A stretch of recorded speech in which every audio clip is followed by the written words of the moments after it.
Hoje, na classe dos jovens, estudaremos a lição de número 13, a última lição deste trimestre, que tem como título Conselhos para uma Vida Autêntica. Finalizando a exposição da carta de Tiago, analisaremos a última perícope, capítulo 5, versículo 13 ao 20. É importante que você, como professor da escola dominical, leia esta referência bíblica em mais de uma tradução.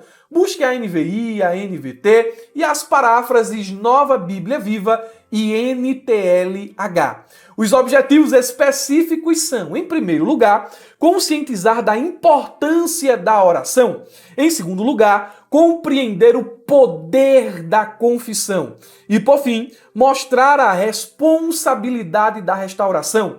Cumpriremos estas finalidades mediante a explicação e aplicação dos pontos e subpontos que se encontram na própria lição. Direto ao assunto e com muito conteúdo, o texto principal nos diz: se confessarmos os nossos pecados, Ele é fiel e justo para nos perdoar os pecados e nos purificar de toda a injustiça. 1 João, capítulo 1, versículo de número 9. Comparando traduções, eu trago aqui a NVI, uma versão dinâmica que diz: se confessarmos os nossos pecados, Ele é fiel e justo para perdoar os nossos pecados e nos purificar de toda a injustiça. Comentando esta passagem, o William MacDonald diz, abre aspas, a fim de andar diariamente em comunhão com Deus e com os nossos irmãos em Cristo, necessitamos confessar nossos pecados, pecados de comissão, de omissão, de pensamento, de atos, pecados secretos e pecados públicos. Precisamos trazê-los à tona e colocá-los diante de Deus, chamá-los pelos seus devidos nomes, posicionar-nos do lado de Deus contra eles e abandoná-los. Olha que interessante, que profundo. A verdadeira confissão implica abandonar os pecados. A Bíblia diz em Provérbios 28:13, o que encobre as suas transgressões jamais prosperará, mas o que as deixa ou as confessa e deixa alcançará misericórdia. Ao proceder desse modo, confessando os nossos pecados, nos apropriamos da promessa de Deus, glória a Jesus, de que Ele é fiel e justo para nos perdoar. É fiel no sentido de que prometeu perdoar e cumprirá a sua promessa.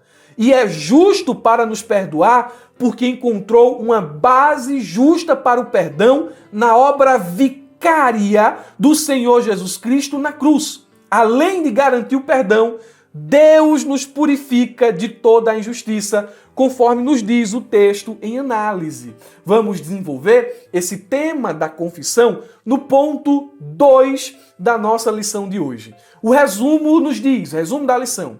Na carta de Tiago, encontramos importantes conselhos para que tenhamos uma vida cristã frutífera. Eu vou repetir. Na carta de Tiago, encontramos importantes conselhos para que tenhamos uma vida cristã frutífera. Alguém já dizia, né? Até um ditado popular, que se conselho fosse bom, não era dado, era vendido. Mas peraí, nós devemos identificar quem é a fonte do conselho. Porque tem conselho que nos orienta para o mal e tem conselho que nos orienta para aquilo que é certo. Qual é a fonte? Qual é o conselho? O que significa conselho? Vamos a uma definição? Conselhos são orientações ou recomendações destinadas a guiar comportamentos e decisões. Então, cuidado com o conselho e cuidado com a fonte.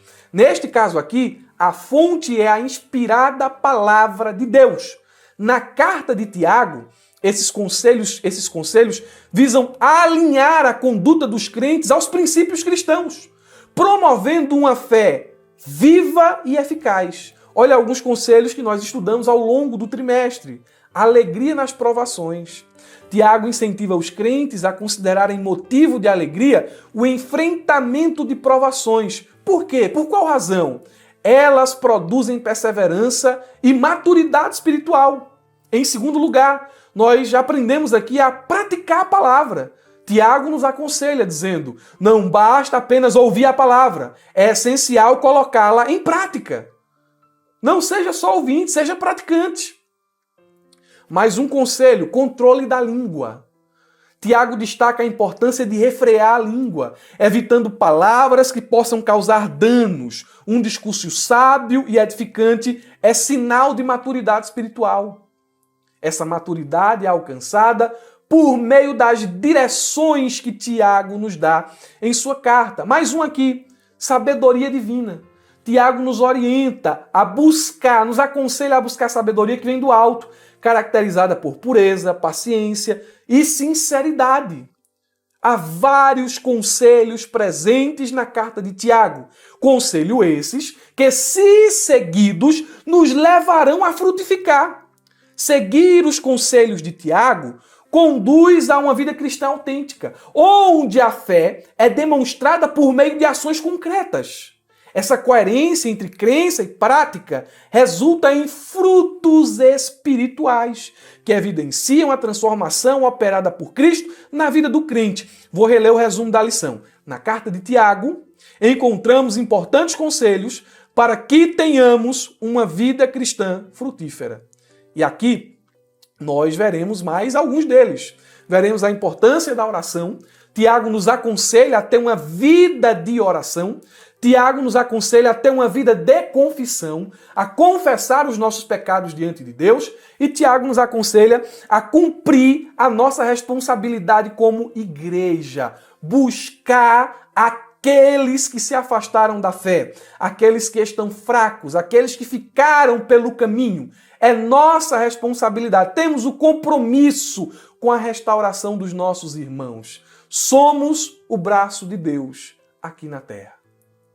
Irmão, essa expressão é forte. Somos o braço de Deus aqui na terra para alcançar os cansados, para alcançar os desanimados, para alcançar os feridos, para levantar os caídos. Vamos progredir e expor os pontos e subpontos, mas antes eu quero me dirigir aos nossos irmãos do YouTube e fazer um pedido bem específico. Curta, comente e compartilhe. Só isso. Não, só isso.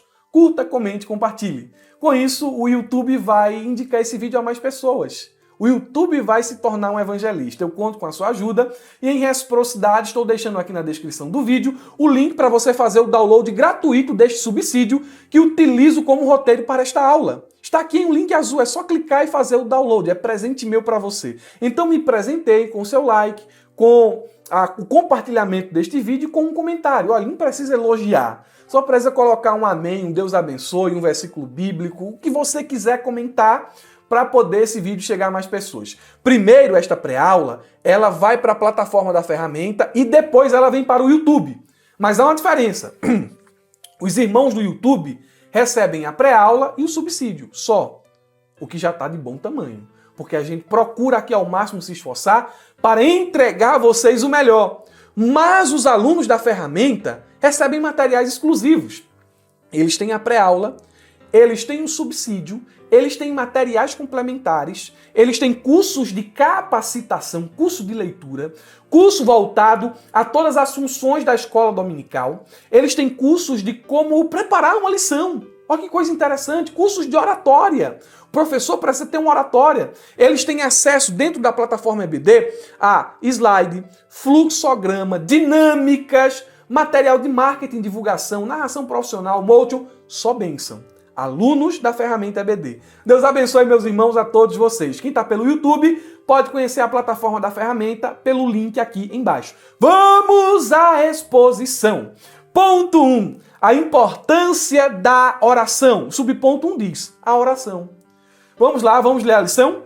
Tiago deixa claro que a oração é uma resposta adequada para todas as situações da vida, sejam de aflição, sejam de alegria ou doença. A oração nos ajuda a manter uma conexão com Deus, permitindo que Ele intervenha e nos guie em todas as áreas da nossa vida. Neste último parágrafo, ou perícope, como você queira chamar, Tiago capítulo 5, versículo 13 ao 20, ele menciona pelo menos 7 vezes a oração. Então a oração é um tema de destaque nessa passagem. Um cristão maduro é aquele que tem uma vida plena de oração diante das lutas da vida. Em vez de ficar amargurado, desanimado, reclamando, ele coloca sua causa diante de Deus e Deus responde o seu clamor. Deus responde. A recompensa da oração é a resposta. Porque a gente não ora a uma estátua. A gente não ora a um Deus morto. A Bíblia diz que ele fala, que ele ouve, a Bíblia diz que ele vê, que ele conhece. Nós não falamos palavras ao vento. Nós nos dirigimos a um Deus pessoal, a um Deus imanente e todo-poderoso. Continuando as instruções, e preste atenção porque aqui é uma espécie de contextualização. Continuando as instruções aos seus leitores que estavam sofrendo injustiças, nas mãos dos ricos opressores. Vocês lembram? Se eu não me engano, foi por volta ali da lição de número 11, que a gente falou sobre uma classe específica que Tiago repreende. E ele utiliza uma linguagem bem enfática, como se fosse um profeta do Antigo Testamento. E ele repreende esses ricos opressores que estavam sufocando, humilhando e mudando o salário dos pobres trabalhadores cristãos. Isso estava provocando muito problema. Isso estava provocando desânimo. Tiago repreende esses ricos, mas ele também começa a orientar as pessoas que estavam sendo oprimidas, para que elas tivessem um comportamento cristão diante daquela situação injusta. Tiago pede que eles tenham paciência. Tiago os adverte contra a impaciência, contra as ações precipitadas, contra os males que decorrem dessa falta de paciência, murmuração, precipitação e N coisas mais. Agora, ele está orientando este mesmo grupo a orar, a confessar os pecados e a restaurar aqueles que estão fracos na fé. Tiago se dirige a essa classe específica. E o texto começa aqui falando sobre a questão da responsabilidade de orar e como a oração cabe em todas as situações. Não tem uma situação que a oração ela seja algo impróprio. Isso é muito fantástico. Não tem uma situação em que a oração seja algo impróprio. Você vê aqui, a Bíblia diz, lá em Tiago 5, 13 e 14, entre vocês há alguém, parece que o óculos está vencido, né? Entre vocês há alguém que está sofrendo? É uma pergunta. Que ore. Há alguém que se sente feliz? Que ele cante louvores. Entre vocês há alguém que está doente? Que ele mande chamar os presbíteros da igreja para que estes orem sobre ele e os unjam com óleo em nome do Senhor. Com essas 3 perguntas aqui nestes versículos, Tiago aborda situações que sabe que ocorrem nas igrejas às quais ele está escrevendo, as igrejas judaico-cristãs. Sofrer, estar alegre e estar doente são situações comuns a todos os cristãos. Ele escreve a um público específico, mas esse público específico que esse público está passando, sofrer, tá alegre, ter momentos de alegria e ter momentos de enfermidade é uma coisa que é comum a todos nós. Você já esteve triste, você já sofreu, você já se viu angustiado, eu já me vi angustiado. Você já se viu muito alegre, você já se viu muito feliz. Nesse momento você pode estar muito feliz. Nesse momento você pode estar me assistindo e estar enfermo. Então são situações comuns a todos os cristãos. Orar e cantar são atitudes apropriadas para quem sofre, para quem está alegre e para quem está doente. Provavelmente, Tiago está querendo aqui, com isso, corrigir atitudes erradas de seus leitores. Atitudes, como já falei aqui, de murmuração, de impaciência no sofrimento, de ingratidão na alegria e ainda de incredulidade na doença. Vocês precisam ter a postura correta. Vocês precisam ter o testemunho certo, testemunho de servos de Jesus. E a oração cabe em todas as circunstâncias. Então, vocês querem um conselho? Orem. Orem, orem, orem. Mas está tudo bem, orem. Mas eu estou doente aqui, mas você tem que orar. Mas eu estou muito triste, mas você tem que orar. A oração cabe em todas as ocasiões. Subponto 2, oração da fé. O versículo 15 destaca o poder da oração da fé. O texto diz, abre aspas, e a oração da fé salvará o doente, e o Senhor o levantará, e se houver cometido pecados, ser-lhe-ão perdoados. Toda a oração deve ser feita com fé, crendo no poder de Deus, seja para curar, libertar, perdoar, etc. A oração da fé torna-se eficaz porque se baseia na confiança nas promessas de Deus e na sua capacidade de operar milagres. Por que a oração é eficaz? Explica o comentarista. Porque ela se baseia nas promessas de Deus e no seu poder de realizar aquilo que lhe apraz. A oração é eficaz nestes termos. Eu oro conforme a vontade de Deus. E orando conforme a vontade de Deus, recebo a convicção de que serei respondido, de que serei atendido, de que verei os resultados da oração. Esse texto, ele é muito discutido entre os comentaristas. Você pode pegar uma meia dúzia aqui de comentários e você vai ver as mais variadas interpretações e posições a respeito dessa passagem. Porém, como pentecostais e assembleanos, eu quero trazer o comentário simples, mas bem objetivo da Bíblia de Estudo Pentecostal. Fique com a definição do comentarista. Oração eficaz é aquela oração que se baseia na confiança que repousa sobre as promessas de Deus. Então, pegue essa definição e a complemente com o comentário do Donald Stamps na Bíblia de Estudo Pentecostal que diz: Tiago está falando da doença física. Então, quando o texto fala o seguinte, a oração da fé salvará o doente, aqui é uma doença física. Em caso de doença, o crente deve pedir as orações dos presbíteros ou dirigentes da igreja. E vamos aos pontos aqui abordados pela Bíblia de Estudo Pentecostal. Primeiro, é dever dos pastores e outros dirigentes da igreja, como os presbíteros, orar pelos enfermos e ungí-los com azeite. É por isso que dentro das Assembleias de Deus, nós temos a prática de, nestas ocasiões, a gente não anda ungindo objeto não, viu? Nestas ocasiões específicas em que o irmão está enfermo e ele pede a unção, a gente vai lá, unge-o e ora por ele. É bíblico fazer isso. Aí, o segundo ponto é o seguinte, o azeite, sem dúvida, simboliza o Espírito Santo, seu poder sanador. A unção com azeite estimula a fé. Aqui o azeite é só um símbolo. Não há um poder mágico no azeite, porque tem gente que pega o azeite e sai derramando na mesa, sai derramando na casa e toma banho de azeite. Isso é um besterol. Né? Então, aqui o azeite ele é usado como um símbolo. Em terceiro lugar, o que Tiago enfatiza como o mais importante é a oração. Não é a unção de azeite salvará o doente. Não, é a oração da fé que salvará o doente e não a unção do azeite. No texto aqui da carta de Tiago, a oração é o ponto aqui mais importante. A oração eficaz deve ser proferida com fé para que haja cura dos enfermos. O Senhor concederá fé conforme a sua vontade. Quarto ponto, nem sempre as pessoas são curadas. Todavia, o dever da igreja é continuar buscando o poder divino, sanador, por compaixão para com os enfermos e visando a glória de Cristo. Você vai, eu não vou orar porque das outras vezes eu não orei, eu orei e a pessoa foi curada, não foi curada. Então eu não vou orar não. Quem disse que sua responsabilidade é curar? Sua responsabilidade é orar. Nossa responsabilidade é orar, não é curar ninguém. Quem cura as pessoas são Jesus, é Jesus.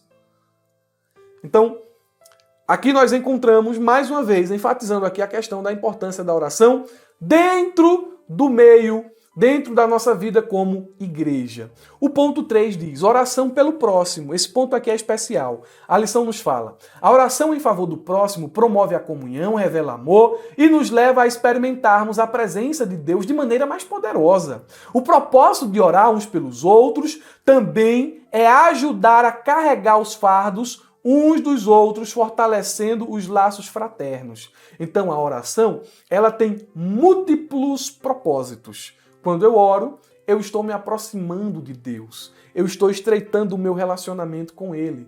Quando eu oro, eu posso interceder em favor dos outros. E intercedendo a respeito de outra pessoa, orando por outra pessoa, eu estou, de certa forma, contribuindo para o bem dela. E a gente vai ver aqui alguns casos interessantes. A oração intercessória é a oração que parte de um coração que está tomado por compaixão e misericórdia. A oração intercessória, repito, ela parte de um coração que está tomado por compaixão e misericórdia. E essa oração, ela fortalece os laços fraternos. É tão bom saber que alguém está orando por nós. É tão bom saber que quando uma pessoa dobra o joelho, ela se lembra do nosso nome. Senhor, vai lá e abençoa o irmão Murilo. É tão bom saber que muitos de vocês oram por mim, mesmo sem nos conhecermos aqui pessoalmente, não é? Alguns irmãos, olha, irmão Murilo, estou orando pelo Senhor, e eu fico muito agradecido. Eu me sinto honrado em saber que irmãos em muitas partes do Brasil, quando dobram os joelhos, dizem lá, abençoa lá o teu servo, irmão Murilo. Graças a Deus por isso. Graças a Deus pela sua vida. E neste momento, deixa eu orar aqui. Senhor, é no teu nome que nós queremos apresentar todos os irmãos que estão aqui assistindo esta pré-aula. Abençoa todos eles, os irmãos do Pernambuco, os irmãos do Ceará, os irmãos de Minas, os irmãos de São Paulo, os irmãos do Rio, os irmãos do Sul, os irmãos do Amazonas. Abençoa todos os nossos irmãos de todos os estados, de todas as cidades e de todas as denominações que estão utilizando esta revista da CPAD. Oh, que coisa boa é a gente ser lembrado na oração. E a Bíblia apresenta diversos exemplos que ilustram essa verdade, que demonstram o poder e a eficácia da oração intercessória e como ela fortalece a igreja. Nós temos o exemplo, eu vou começar citando aqui. Temos o exemplo de Jó, que orou pelos seus, entre aspas, amigos. Estava lá os amigos de Jó só ferindo ele com palavras, só o acusando. E de repente, Deus vai e diz a Jó, ora por eles. Deus diz aos amigos de Jó, vocês falaram o que é mal aos meus olhos a respeito de Jó, o meu servo. Para mim não acabar com vocês, vai lá. E ele vai orar por você. Mas, Senhor, ele vai orar, a gente feriu tanto aquele homem, ele vai orar por nós, vai lá. Quando eles chegam, Jó ergue as mãos cansadas e começa a interceder pelos seus amigos que não foram tão amigos assim. E intercedendo pelos amigos, Deus muda o cativeiro de Jó. Às vezes acontece de a gente estar orando por outra pessoa, se esquecer da nossa situação, se esquecer da nossa vida pessoal, se esquecer dos nossos problemas, orando pelos outros e Deus mudando o nosso cativeiro.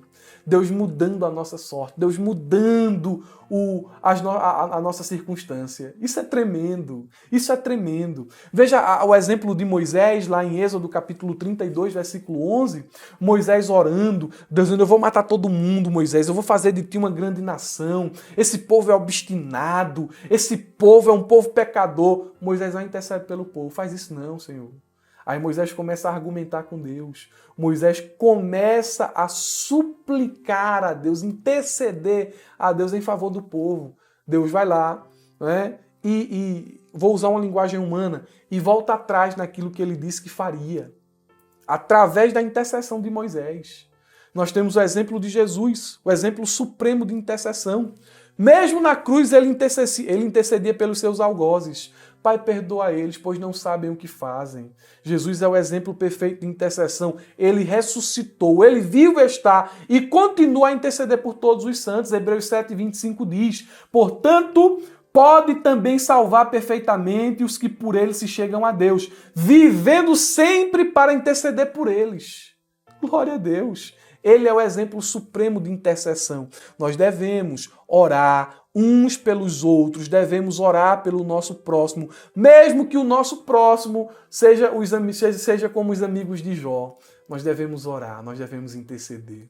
O ponto 2 diz, o poder da confissão. Subponto 1, confissão de pecado. Então vamos sair aqui da oração para a confissão. E já tratamos um pouco a respeito da confissão lá em nosso texto principal, você lembra, não é? A lição nos diz aqui nesse primeiro subponto, a confissão de pecados é um passo decisivo para a cura e a restauração. Reconhecer e confessar nossos pecados traz o perdão divino e a restauração física, emocional e espiritual. A confissão nos liberta do peso da culpa e do pecado, permitindo-nos experimentar a graça e o perdão de Deus. Olhe quanto poder há na confissão. Expomos aqui o comentário do William MacDonald, lá no texto principal. Poder que há na confissão. Confessar faz com que nos apropriemos das promessas de Deus, promessa de perdoar. Isso é tremendo. Agora, o que é confessar? Definindo a miúdos, ou trazendo o texto aqui de forma clara, de forma mais detalhada, confessar nossos pecados significa concordar com o diagnóstico de Deus a nosso respeito. Vou repetir. Confessar significa concordar com o diagnóstico de Deus a nosso respeito, que somos pecadores e que temos cometido pecado, e assim verbalizar essa concordância com tristeza e pesar. O Vine, ele diz o seguinte, o dicionário Vine: confessar é alguém admitir que é culpado daquilo que é acusado, como resultado de uma convicção interna. E a convicção é um passo indispensável para a intimidade, para perdão, para a restauração das nossas vidas. Meu Deus, como é importante confessar. O subponto 2 diz: cura espiritual e física. Olha aqui os resultados de uma confissão. A lição diz: a cura resultante da confissão e da oração reflete a interconexão entre nosso bem-estar espiritual e físico. O pecado e a culpa podem causar doenças espirituais, emocionais e físicas, mas a contrição, a confissão e o arrependimento trazem alívio e restauração para o espírito e a alma. Eu vou apenas ler o texto bíblico aqui para os irmãos estarem se situando a respeito do que estamos falando aqui. Temos o texto aqui, versículo 16, que diz: confessai as vossas culpas uns aos outros e orai uns pelos outros, para que sareis. A oração feita por um justo pode muito em seus efeitos. Então, para que a oração seja eficaz, ela deve estar atrelada à confissão de pecados. Porque o pecado encoberto e não confessado nos afasta de Deus. Mas o pecado confesso, o pecado confessado e um coração contrito, quebrantado e arrependido nos aproxima de Deus. A confissão é poderosa.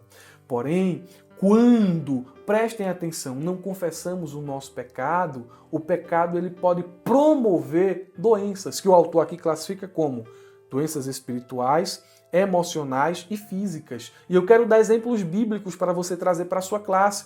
Com relação à doença espiritual, é a pior de todas. O pecado, ele promove separação de Deus. E essa separação, ela pode ser interpretada a partir de uma ponderação como uma doença espiritual. O homem que está separado de Deus, ele não está bem espiritualmente, ele está morto, ele está separado de Deus. Então o pecado, ele nos adoece espiritualmente, ele nos afasta de Deus. O pecado também pode promover efeitos negativos no âmbito emocional. Olha o que a Bíblia diz no Salmo 32, verso 3 e 4. Enquanto calei, ou seja, enquanto não confessei, os meus pecados envelheceram os meus ossos pelos meus constantes gemidos todo dia. Porque a tua mão pesava dia e noite sobre mim, o meu vigor se tornou em sequidão de estio. Olha como estava o emocional de Davi, enquanto ele tapava os seus lábios, enquanto ele não se chegava a Deus com o coração arrependido, confessando as suas falhas. Ele viu em seu ânimo os efeitos do pecado, não só em seu ânimo, mas também em seu corpo. Então o pecado, ele pode nos prejudicar, ele nos prejudica no aspecto físico, no aspecto emocional e no aspecto espiritual. No aspecto físico, nós temos um texto aqui em João 5:14 que diz assim: olha, já estás curado, não peques mais, para que não te suceda coisa pior. Isso aqui sugere que o pecado pode ter consequências físicas. Esse texto nos dá a entender isso. E preste atenção, nós somos um ser tricotômico. Somos corpo, alma e espírito. O que afeta o corpo, afeta a alma e o espírito. O que afeta a alma, afeta o espírito e o corpo. O que afeta o espírito, afeta o corpo e a alma. Nós precisamos de um cuidado integral. Temos de confessar a Deus todos os pecados, porque confessando os nossos pecados, nós podemos entender que alcançamos uma saúde espiritual, física e emocional. Vamos falar, entenda aqui o que eu estou falando isso aqui, mas irmão, ele falou uma heresia, se confessar o pecado vai ser curado, se confessar o pecado não vai ter... Não, eu estou falando que muitas vezes a falta de confissão está atrelado a doenças, entendeu? Não generalize, não tome o exemplo que eu estou dando aqui como um todo e o aplique a situações, né? De forma total. Entende o que eu estou falando aqui, ok? Vamos ao subponto 3.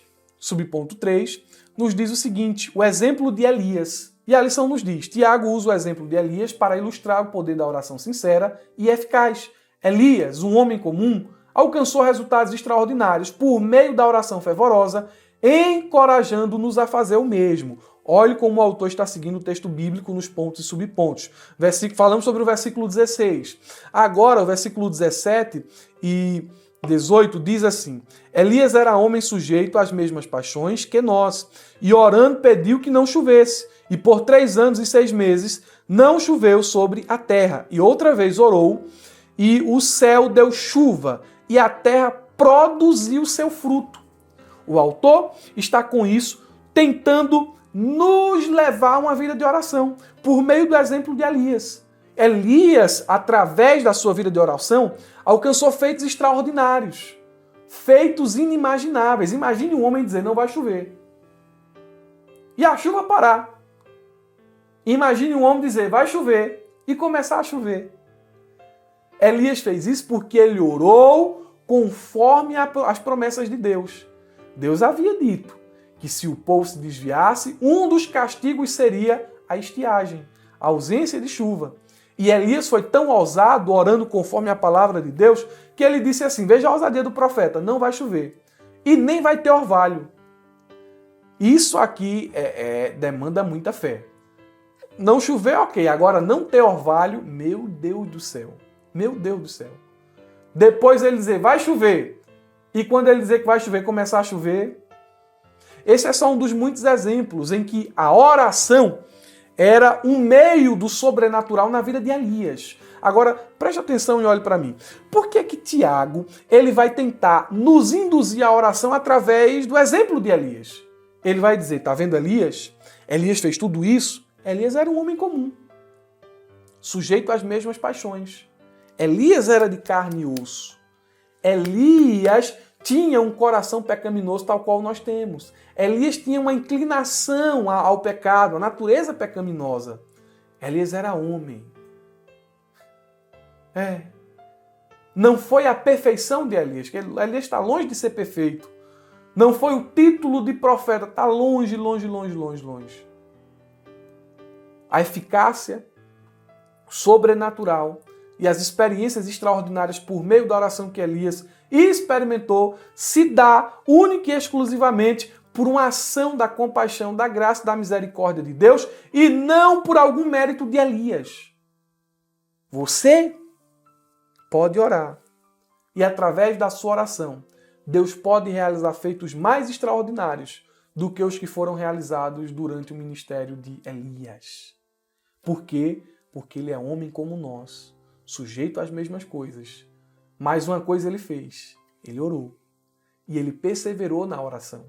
Então há um convite aqui para que a gente busque ao Senhor em uma oração fervorosa. Último ponto vai nos dizer o seguinte, a responsabilidade da restauração. Subponto 1 diz, a busca dos que se afastaram. E veja aqui que nós temos mais ou menos aqui 3 assuntos, não é? Nós temos o assunto da oração, o assunto da confissão, que está atrelado ao assunto da oração, e temos um assunto que é o assunto final tratado por Tiago, o assunto da restauração. A responsabilidade de restaurar é o ponto 3, e o subponto 1 diz, a busca dos que se afastaram. A lição nos diz, a busca por aqueles que se desviaram exige compaixão e oração para ajudá-los a retornarem à fé. A responsabilidade com a restauração dos desviados revela a importância de viver em unidade e estar ligado ao corpo de Cristo. Os versículos finais de Tiago dizem, eu vou ler na tradução NVI, meus irmãos, se algum de vocês se desviar da verdade, olha a possibilidade da apostasia, olha a possibilidade de alguém parar e ficar pelo caminho, se algum de vocês se desviar da verdade e alguém o trouxer de volta, lembre-se disso, quem converter um pecador do erro, do seu caminho salvará a vida dessa pessoa e fará que muitíssimos pecados sejam perdoados. Nós temos aqui um ministério importantíssimo, um ministério de resgate. É um ministério que vai em busca do soldado ferido. Às vezes, a igreja se envolve tanto na busca dos perdidos, às vezes a igreja se engaja tanto no evangelismo das pessoas descrentes, que acaba se esquecendo daqueles que uma vez foram crentes e pararam. Aqui no Pernambuco tem um culto muito bonito chamado culto de reencontro. Que culto bonito! Um culto onde a igreja se mobiliza para convidar e levar ao templo todos os irmãos que estão desviados. E lá no templo, eles ouvem a palavra de Deus e recebem um convite amoroso de Jesus e da igreja para retornarem às suas funções e à sua posição de filho de Deus. Meus irmãos, temos essa responsabilidade. E esse ministério é importante, o ministério de resgate, o ministério que vai em busca dos soldados que ficaram pelo meio do caminho. O subponto 2 nos diz a restauração dos que se desviaram. A lição nos fala: buscar e ajudar alguém que, por algum motivo, se afastou da comunhão é uma ação que tem implicações eternas, tanto para quem vai em busca, porque haverá uma recompensa eterna, e também, principalmente, sobretudo, para a pessoa que está desviada. Se ela permanecer naquela condição dela ali, de desviar, de partir, ela não vai estar com Deus na eternidade. Então, há sim implicações eternas. A responsabilidade de buscar e restaurar os desviados é de todos os membros da igreja, não somente dos pastores e líderes. Olha, presbítero, fulano de tal ali vai se desviar. É bom o senhor visitar. Peraí, eu vou visitar, é minha responsabilidade visitar, mas é sua também. Ó, fulano de tal tá passando ali por um momento difícil. É bom o senhor ir lá. Tá certo, eu preciso ir lá. É o meu irmão, eu preciso estar lá com ele. Mas não é responsabilidade só dos líderes, não é responsabilidade só dos presbíteros, dos dirigentes de campanha, olha, eu poderia citar N cargos, e os cargos aqui vão variar a partir de estados. Mas eu poderia citá-los aqui. Não é responsabilidade só da liderança, não é responsabilidade da igreja. A igreja deve buscar os perdidos. E aqui você pode fazer o seguinte: como uma atividade dinâmica, você pode reunir a sua classe depois da aula, ou marcar um dia em específico, como encerramento desse trimestre, e orientação final aqui deste conselho de Tiago, de juntar sua classe de jovens e com eles fazer uma visita aos jovens que estão afastados da igreja. Você vai lá, estou com o violão ali na frente, né? Vai lá com o violão, junta todo mundo lá, vai lá com o violão, toca um violão, né? Volta para casa, volta para a igreja, tira do peito a vergonha e a dor. Então pega lá o violão, é tempo de voltar e de se arrepender, e manda os jovens ir lá, dá um abraço. Senta com eles, né? Você é a pizza que está faltando aqui nessa... Olha, tem muitas formas criativas de chegar a os jovens que estão afastados sem constrangê-los, mas demonstrar amor. Faça isso com a sua classe. E vamos concluir o trimestre. A responsabilidade da igreja. A lição nos diz: quando nos envolvemos ativamente na igreja local, contribuímos para a saúde e o bem-estar espiritual de todos os seus membros. A igreja é o corpo de Cristo, onde cada membro tem um papel vital a desempenhar e juntos podemos cumprir a missão de Deus de maneira mais eficaz. Então, quando a igreja se une nesse propósito de buscar os perdidos e resgatar aqueles que pararam no meio do caminho, a igreja ela tem mais eficácia em sua missão, quando há uma união, quando há uma colaboração. Imagina aqui, você está o corpo aqui, de repente as mãos não querem mais funcionar. Olha, isso vai prejudicar o corpo, vai provocar dor, disfunção. e limitação. Imagine se os pés não funcionam, se os ouvidos não funcionam, se os olhos não funcionam. Então, quando todo o corpo se une na sua diversidade em prol de um único objetivo, meus irmãos, sai da frente. Tem até a frase famosa, né? Sai da frente, Satanás. As portas do inferno não prevalecerão contra a igreja. Uma igreja unida é uma igreja que cresce, é uma igreja que frutifica, é uma igreja que avança. E a igreja deve se unir naquilo que é bom. Porque ultimamente a gente está vendo aí as igrejas se unirem simplesmente para praticar aquilo que é errado. As igrejas se unirem, os membros da igreja, digo, né? Se unirem para provocar uns escândalos. A gente vê nas notícias, a gente vê aí o que está acontecendo. Não, a igreja deve se unir para testemunhar Cristo para o mundo. A igreja é o sal da terra. A igreja é a luz deste mundo que está em trevas. É nossa responsabilidade buscar restaurar o irmão que enfraqueceu na fé.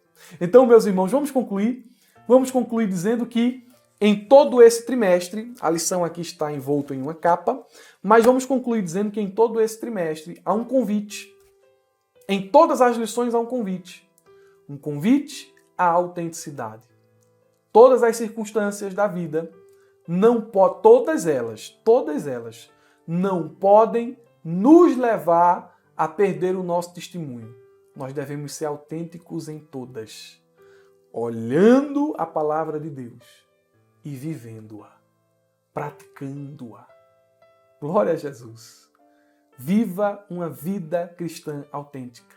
Viva para a glória de Deus. Encerramos mais um trimestre da Escola Dominical e eu já estou ansioso pelo próximo. Vamos estudar a vida de Davi, o rei amado de Israel.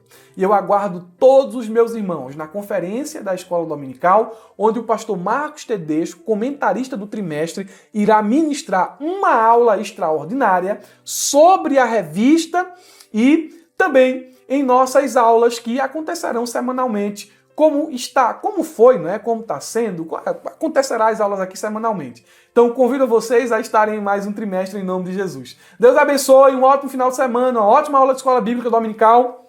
Olha para mim aqui. Não se esqueça, abra a jaula.